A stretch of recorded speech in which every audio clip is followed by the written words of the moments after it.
Vamos falar sobre a segunda parte da Revolução Industrial do Brasil, que durou entre os anos de 1930 e 1955. Nos primeiros 15 anos desse período, o Brasil estava sob o governo de Getúlio Vargas, tornando o país mais suscetível a mudanças envolvendo relações internacionais devido ao seu pensamento nacionalista. O governo Vargas foi dividido em 3 fases: governo provisório de 1930 a 1934, governo constitucional de 1934 a 1937 e o Estado Novo, que durou de 1937 até 1945. Devido ao queremismo da população brasileira, Getúlio Vargas é reeleito após 2 anos do término do Estado Novo, governando novamente de 1951 até 1954. Quando Vargas assumiu o cargo de presidente em 1930, o Brasil ainda era um país cuja potência econômica dependia da agricultura, mais especificamente da produção do café. Porém, com a crise de 1929, Vargas incentivou a criação de empresas estatais para fazer com que o Brasil fosse independente de indústrias externas, pois até então a maquinária necessária para a produção de bens não se encontrava no Brasil, tornando o país dependente de outros como a Itália e os Estados Unidos, aumentando o custo do produto final.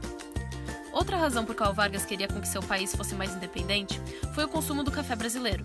Até então, os Estados Unidos eram o maior consumidor, mas com a quebra da Bolsa de New York, a importação do café brasileiro diminuiu em grande escala. Esse fato não somente causou o êxodo da população rural e o aumento na população urbana operária, como também incentivou a implementação do nacionalismo e avanço industrial pela falta de concorrências estrangeiras. Durante seu governo, características como o apelo ao nacionalismo e incentivo da industrialização fizeram com que o Brasil se tornasse uma potência industrial muito diferente do que tinha sido até 1930. O conceito do nacionalismo representa um pertencimento a uma nação ou cultura, ou seja, uma ideologia de identidade nacional. Esse conceito surgiu na Europa após a grande conquista de Napoleão, pois os que iam contra o general francês queriam implementar características definidas a cada país para conseguirem se diferenciar.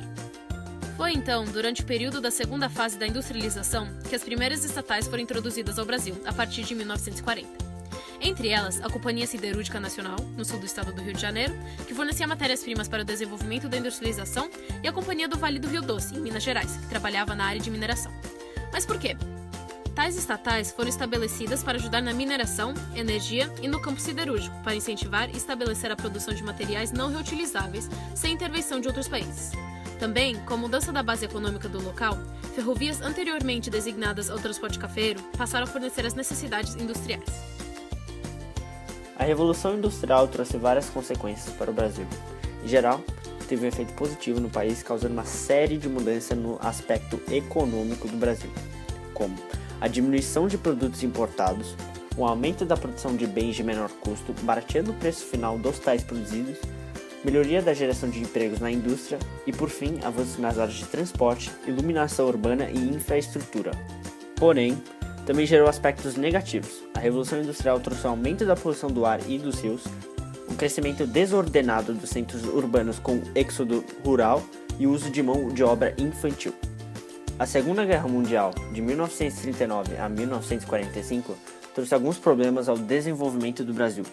Com a redução de exportações de equipamentos por causa da guerra e a falta das indústrias de base, vários ramos da atividade industrial foram afetados. Isso causou um retrocesso industrial, porém também estimulou o aparecimento e o desenvolvimento de vários tipos de indústrias que estavam tentando se desenvolver, como indústrias de óleo e metalurgia.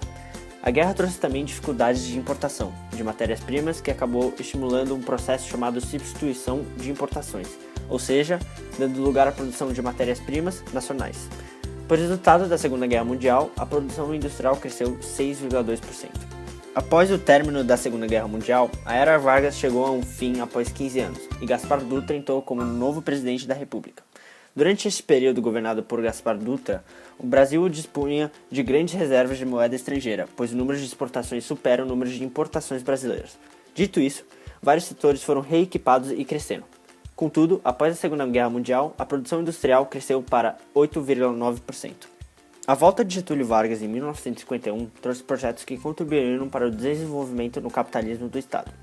Estes projetos foram possíveis através de investimentos públicos no extinto Instituto Brasileiro do Café. Também em seu retorno à presidência, a Revolução Industrial encontrou certos problemas relacionados à falta de energia e à baixa produção do petróleo.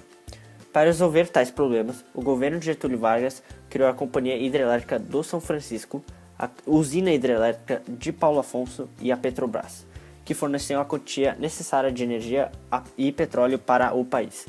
Ainda em 1950, a Revolução Industrial trouxe um aumento nas áreas de informática, ciências, tecnologia, robótica e eletrônica, como por exemplo a criação da internet, o surgimento de computadores e o desenvolvimento da engenharia genética e biotecnologia. Para finalizar, a terceira etapa da Revolução Industrial teve um efeito predominantemente positivo no Brasil e foi categorizado como desenvolvimento nacionalista por causa do estilo do governo de Vargas que prevaleceu neste período.